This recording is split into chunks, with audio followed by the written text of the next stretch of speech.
Terrifying experience at a Florence motel. Police say a man sprayed bullets at the motel and then refused to drop his rifle. This happened at the Florence Inn motel on Dream Street, just minutes away from the Super 8, where a 16-year-old opened fire, eventually killing himself back in December. 9 on Your Side's Tom McKee spoke with eyewitnesses, and he has their story exclusively on 9 on Your Side tonight. Tom? Well, Carol, that certainly is correct. This is where the shooting happened, between these buildings here at the Florence Inn on Dream Street. Most of the action took place behind that red car that you see. Now, the voices you're about to hear are eyewitnesses who were looking out of their motel room windows. One didn't want to show his face. Another wouldn't give a name and requested we alter the voice. But both accounts are very, very gripping. There was a guy in the parking lot running around with a gun, shooting at the hotel rooms around us, and all I remember happening was I heard loud music. It was a Johnny Cash song, Burning Ring of Fire. And then I heard these popping noises.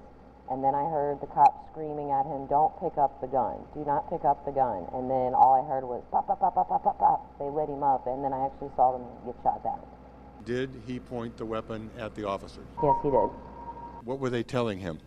Do not pick, put the gun down. Don't pick up the gun. The gun was on the ground. I just remember the cop saying, "Don't pick up the gun." And I guess he tried to pick it up, and that's when they shot him. The victim, 22-year-old Jacques Pereira of Bloomington, Indiana, is in critical condition. The shots woke Curtis Winfrey, who didn't want to be on camera, but told me he hit the floor until he was sure police had secured the scene. I look outside my window and I'm seeing the guy laying there, bleeding, and the police officers trying to patch him up a little bit, waiting for the EMTs to show up, and them digging in his pockets, pulling out more rounds from his weapon and everything.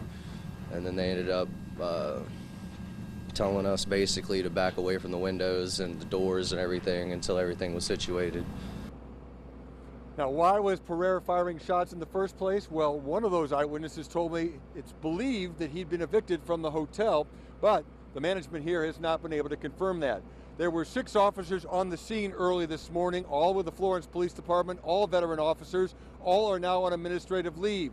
We're not sure exactly who fired the shots. That's up to the Boone County Sheriff's Office to determine, because they're the ones handling this independent investigation. Tom McKee, 9 on Your Side, live in Florence.